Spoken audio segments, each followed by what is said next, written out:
Locked on Longhorns, the show. Jonathan Davis, your host. A big game tomorrow. Texas is facing off against West Virginia, the two bottom teams in the Big 12 currently. And I had to bring on a West Virginia representative to talk to y'all about this big game tomorrow. I got Uncle Luke Wiggs with me. So, Uncle Luke Wiggs, tell him, where you're from and what you do and how you got involved with West Virginia football. Yeah, absolutely, Jonathan. Well, first of all, thank you for having me, and I will try to be the best representation of the great state of West Virginia. I don't have an accent, but I am from Morgantown. I did go to WVU, and I've been covering WVU semi-professionally and professionally for the last 5 or 6 years. So, I'm excited for this matchup. 9.5-point favorites for your boys. I think that's a little too high of a number, but obviously more stuff we can get into as the podcast goes on. Hey, I'm the resident Texas fan, the resident Kool-Aid drinker, but I do agree. Right, 10 points is a lot. It's hard to beat teams by double digits, especially in conference play. Quick hitter, who's your favorite West Virginia football player of all time? Stedman Bailey, huge Stedman Bailey fan. He got a little overlooked by Tavon back in the day, but Stedman would have had a better career in the league. I really think so, but I'm a huge Bailey guy. Yeah, I'm a Cowboys fan. We had Big Tay for a little bit, so I was going to say I got to go with Tavon Austin. Man, it's a lot of panic in Austin at the 40 acres this week after losing to Texas Tech. A lot of people are trying to figure out what this team is going to do. And West Virginia has had some really close losses as well. I think Texas's 2 losses are by a combined 4 points. I'm not sure. I know y'all games have been close. A lot of people are saying this is a must-win game for the Longhorns, and I actually agree. But people are saying the same thing about West Virginia. So, Uncle Luke, do you feel like this is a must-win game for the Mountaineers? It's tough week 5, Jonathan, to call this a must-win game for Neal Brown, but when you've given as much rope to him as the Mountaineer head football coach as he's been given in the past, then you can maybe say that at least it has to be a competitive game. You're right, 2 tough losses for WVU to begin the season. You lose to a really good Pitt team by a single possession, some unfortunate errors there, the pick 6, and whether or not they should have gone for it on 4th down. And then they lose to Kansas. And Texas fans, not to rub salt in the wound early, know what losing to Kansas can be like, to derail a season. However, as games go on, that's a pretty good Kansas team that West Virginia, I think, lost to. I think Daniels, the quarterback, he's something else. But at 2-2 and coming off of that Kansas loss, Mountaineer fans certainly calling for Neal Brown's head, but he's got a $20 million buyout, so he's around for the immediate future. I don't necessarily think that he's somebody that's not going to be brought back to Morgantown if they don't beat Texas. But certainly it's a game where the Mountaineers need to put up a fight and certainly cover that 9.5-point line that's being spotted Texas's way. Look, y'all say we lost to Texas. I say we showed y'all who Kansas really is. I mean, excuse me. Y'all say we lost to Kansas. I say we showed y'all who Kansas really is. All right. We showed y'all who Kansas was before the world believed. All right. Let's get into it, man. Longhorn Nation, they know what's going on with this Texas team. I've talked enough. We got to talk about West Virginia. In your opinion, Uncle Luke, what are the strengths of this West Virginia football team? Well, they're really good offensively. They're one of just 9 offenses in all of college football that's averaging over 200 yards passing and 200 yards rushing per game. JT Daniels, of course, the quarterback, has been fantastic for WVU this season. The transfer is the best quarterback that Neal Brown has had, but Austin Kendall and Jarrett Deggy don't exactly set a very high bar. There's 3 really talented running backs in this backfield, highlighted, of course, by CJ Donaldson, who's one of the top rushers in the Big 12 this year. It's just a pure freshman. He's 240 pounds. He's a converted tight end, and we didn't even expect him to take snaps until the Pitt game, and he's been great ever since. There's depth at wide receiver, and this offensive line, as talented as we knew it would be for this West Virginia team that features 3 West Virginia natives in their left tackle, Wyatt Milam, their center, Zach Frazier, and Doug Nestor, their right guard. This is a talented offensive line, but now it's finally starting to play like one. They actually have a tight end that can catch passes now, which is fantastic, and the shiny new offensive coordinator from USC and Graham Harrell as well. So I would expect, based on the concerns I've had with our defense, of course, here at West Virginia, and what I saw last week for Texas against Texas Tech, for this to be a high-scoring game because of the weapons that both teams have on offense. Yeah, we're gonna talk about CJ Donaldson, big ass, in a minute, but he definitely scares me. All right, you eloquently stated the strengths of this West Virginia football team, and we'll see what Texas got to say about that. But what are the weaknesses? What should Texas be looking to exploit tomorrow night? Well, offensively, this is a team that does have issues. They can make mistakes and stall out on drives. They're one of the teams are led college football or close to it in drops last year at the receiver position. And then there's concerns defensively Obviously, Akeem Mesidor was one of their top pass rushers last year. He transfers to Miami, so they've had trouble getting after the quarterback at times against above-average offensive lines. They don't have the depth at linebacker that they lost last year. When you think about Vandarius Callen, Josh Chandler-Samito, and guys like that are no longer with the program, and this secondary is already on life support, and we're just 5 weeks into the season. Their top returner from last year, Charles Woods, is going to be out for the next couple of weeks. He's one of their starters at corner. They've got a James Madison transfer starter and Wesley McCormick at one of those cornerback positions. They're banged up again in the secondary and safety, I should say, as well. So it's a secondary that they had to rebuild through the transfer portal. I mentioned McCormick from JMU. They'd have Hershey McLaurin, who came in from a community college. Rashad Ajayi came in from Colorado State. So these are guys transferring into the Power 5 level, already trying to play up to a level as it is right now. And then you throw injuries into the mix. So on the defensive side of the ball, they have playmakers. They've still got Dante Stills at defensive tackle as one of the best pass rushers in the nation. But there's holes behind him, certainly, especially in that secondary. Okay. I'm not sure who's going to start at quarterback for the Longhorns. You know, Sark is a little secretive. Most people think it's Hudson Card, but I definitely wish Quinn Ewers was healthy enough to take advantage of that secondary that you just spoke about. JT Daniels, former 5-star quarterback, goes to Georgia and then ends up transferring, USC to Georgia and then to West Virginia. He's well-traveled. I'm going to ask you a question. I need you to fill in the blank for me, Uncle Luke. JT Daniels is at his best when blank. He has time to throw. And I know you can say that about every quarterback, obviously, but he's been put into a good scheme with good weapons and good wide receivers. When this offensive line gives him time to dissect plays, he's as good as anybody in the country. He's the best quarterback that West Virginia has had since Will Grier. I would make the argument, and I'm comfortable saying this on a Texas podcast. If I said it on WVU media, I think he's better than Will Grier. We're just a couple games into the season. I don't want to get crucified for that.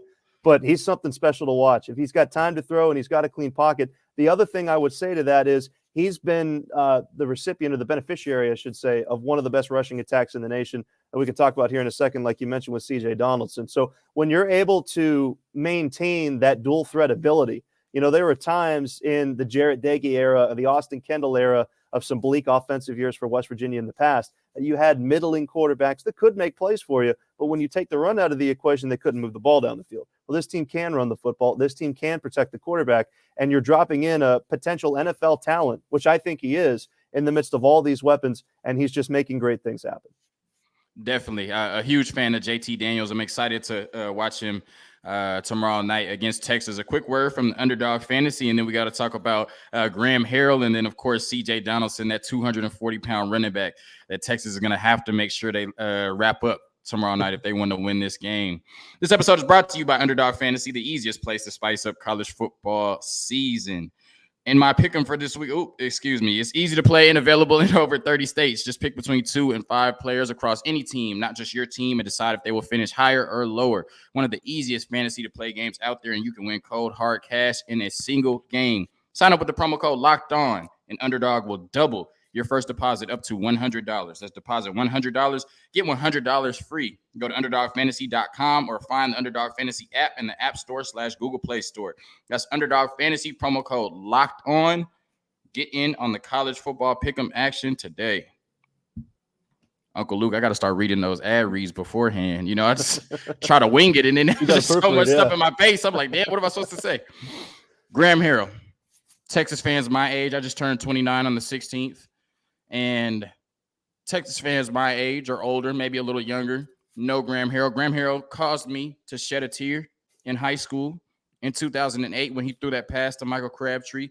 That still haunts me to this day, especially after what we just did to Texas Tech on Saturday, or lack thereof.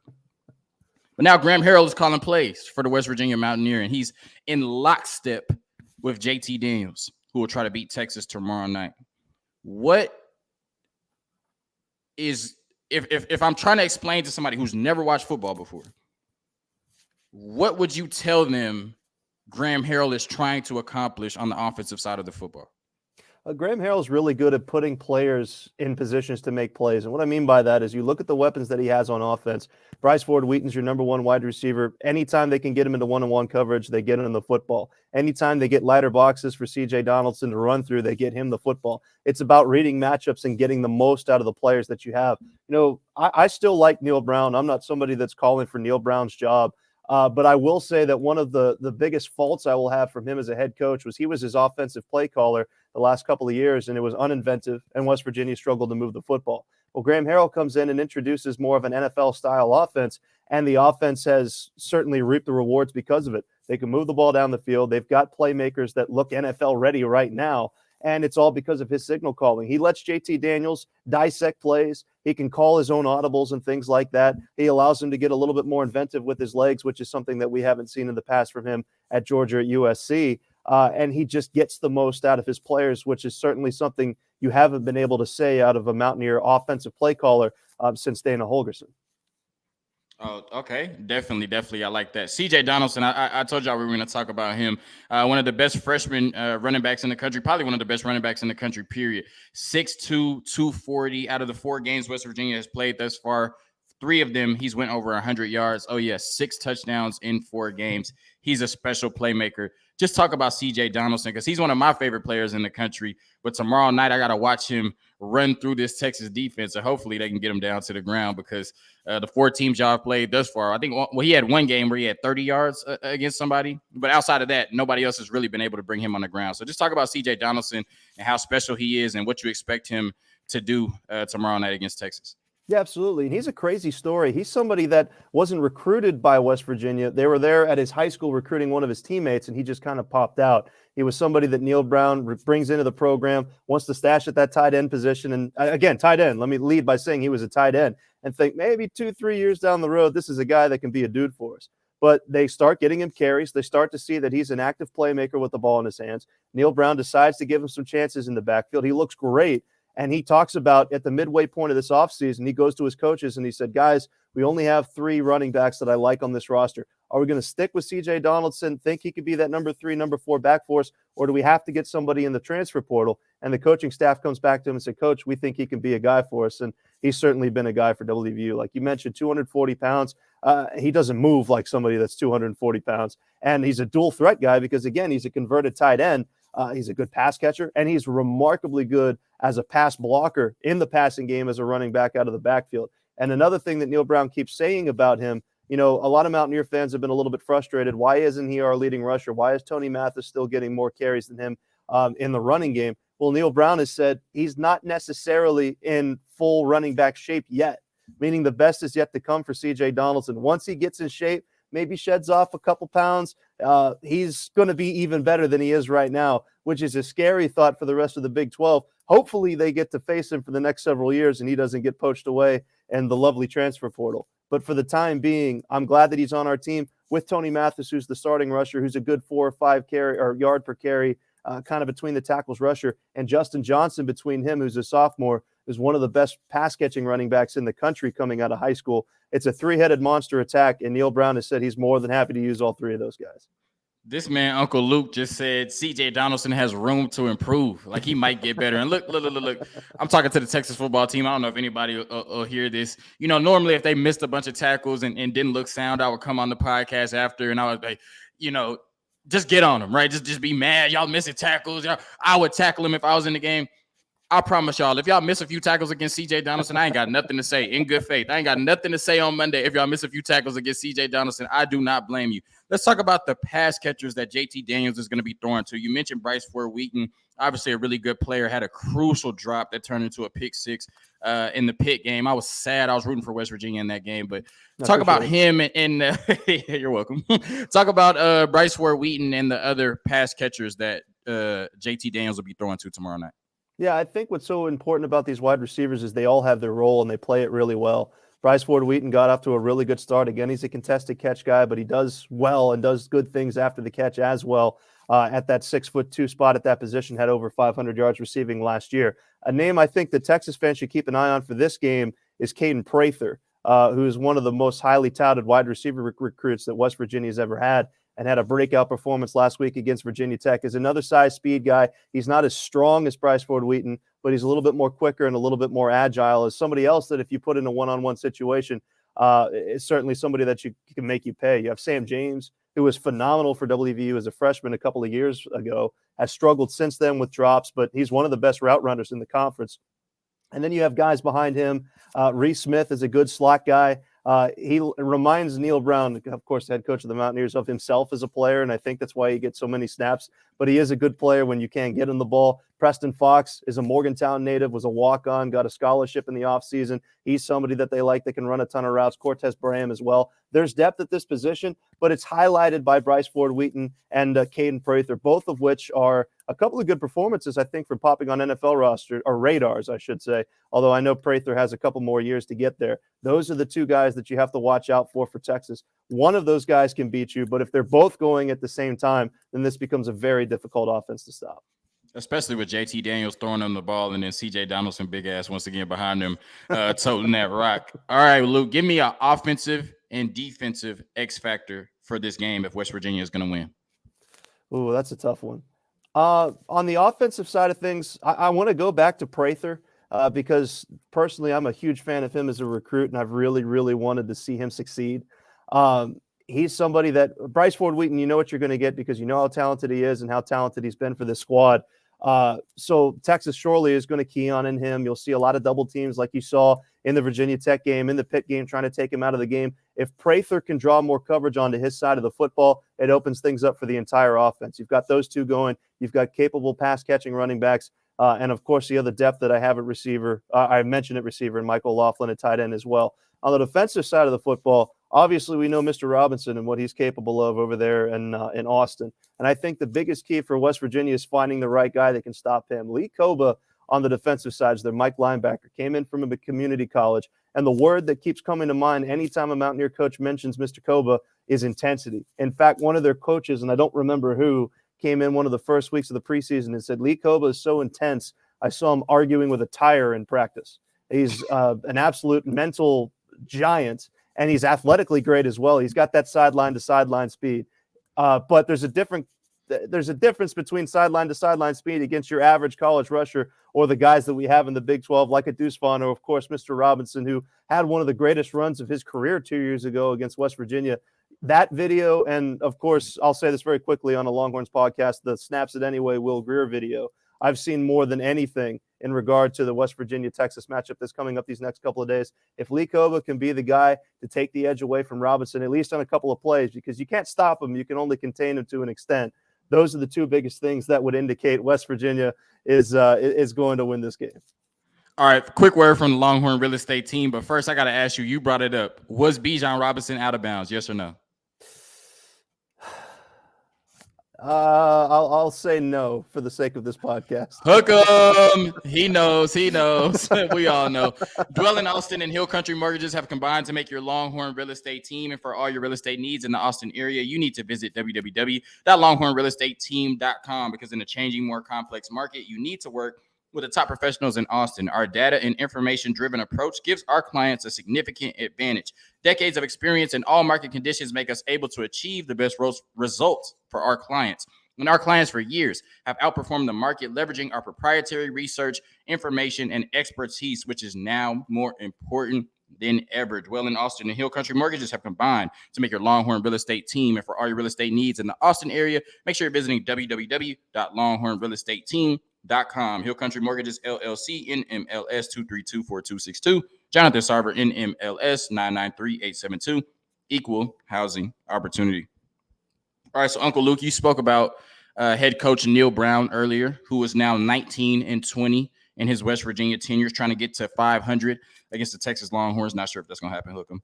All right, so you said that you're not sure if this is a must-win game. You know, it's kind of early to say that in the season, but obviously Neal Brown is on one of the hottest seats in college football. So just talk about Neal Brown and how do you think things are going to go moving forward? Not even just for the Texas game, but do you think he's the right coach for West Virginia? And how do you see things playing out maybe over the course of the season in the next few years with Neal Brown? Well, I think Neal Brown, there's almost like a Jekyll and Hyde thing with him with this WVU program. There's the Neal Brown off the field. That is the greatest recruiter in West Virginia football history. I mean, the guys that he's bringing in are spectacular. I was thinking about how great these touted recruits are, knowing I was coming on this podcast, thinking we fawn over 4-stars and they grow on trees down there in Austin. You guys have like 30 of them running around. But he's a fantastic Hasn't recruiter. mattered much, but yeah, you're right. Yeah. But he's a fantastic recruiter. He's a great culture builder as well. Good chemistry in the locker room. Players like to play for him, whatever. But then we get on the field. Neal Brown is one of the most unimaginative play callers I've ever seen. And his time management in late game situations have been abhorrent in times, to the extent that it has cost West Virginia a couple of games that never should have been the case. Now, he's done a very good job of bringing in Graham Harrell, offensive coordinator, to revamp this offense, and he's been better for it. Now I think he needs to do that more on the defensive side of the ball. I don't necessarily think that this is a must-win game for Neal Brown. I would be hard-pressed to believe that he's going to get fired before the end of the season. It's a $20 million buyout on his contract right now. And, West Virginia, we don't have that kind of money. I just got to be honest with you. It goes down to 16 January 1st. If we want to play that game, maybe we can in the offseason. But I really think that Neal Brown has solidified his place as West Virginia's head coach for the next 2 seasons by way of his contract being so high. And, of course, the talent of the players that he's bringing in, you can't overlook. Now, at some point, that needs to translate to results on the field. Getting a win against Texas is something that could right a lot of wrongs to start this season, losing the rivalry matchup with Pitt and losing to Kansas. Nobody ever wants to lose to Kansas. I think getting to a bowl game this year, obviously, is certainly something that's going to help his stock long-term as Mountaineer head coach. Again, I'm not somebody that's necessarily calling for his head yet. If you get stomped in Austin and then you get stomped playing Baylor and you're 2-4 at that point, maybe I would change my tune. All right, so I'm going to ask you then, before I get your prediction on the game and we get out of here, as a West Virginia fan, as a West Virginia lifer, really, do you feel like Neal Brown is the right coach to take West Virginia to where they're trying to go? It really depends on where you think West Virginia should be. There are West Virginia fans that think that this is a program that should be competing for national championships like they were briefly with Rich Rodriguez there in the early 2000s. And then there are West Virginia fans like me that are just looking for sustained success to get into week 10 of the season and still be on the outside looking in at least for a Big 12 title and then building from there. Maybe 20 years from now we'll be lifting a national championship trophy. My fingers are crossed. But Neal Brown continues to recruit as long as he continues to get the right people in his corner. He needs to know his limitations as a head coach. I'm not a very great play caller, so I'm quoting not quoting Neal Brown. I'm pretending I'm Neal Brown. I'm not a very good play caller. I need somebody to help me on the defensive side of the ball. I'm going to continue to recruit, put us in the best position to succeed by building a good culture, but I also need to surround myself with the right people to help me build this program. If Neal Brown's willing to do all those things, then it would not shock me if West Virginia is, and obviously with the mighty talent of the Longhorns in Oklahoma vacating the conference here in the next couple of years, leaving a void of power that West Virginia could certainly step into. It wouldn't shock me if Neal Brown's that guy. He just needs to continue to make a successive string of right decisions. All right, Luke. So we spent 22 minutes and 44 seconds at this point talking about West Virginia, the good, the bad, the ugly. But there's a football game being played tomorrow night, and you have the pleasure on Locked On Longhorns of telling me your prediction for the game. So go ahead. Who wins tomorrow night and why? Texas wins this game tomorrow. I think that I'm really concerned. I don't care if it's Card or Ewers or whatever. The weapons that Texas has really frightens me. And again, I don't necessarily think that for West Virginia to pull a positive away, as much as we in Morgantown like to think this is a big rivalry game and we want to get the win, because remember, we have a winning record in that stadium, 4-2 all time.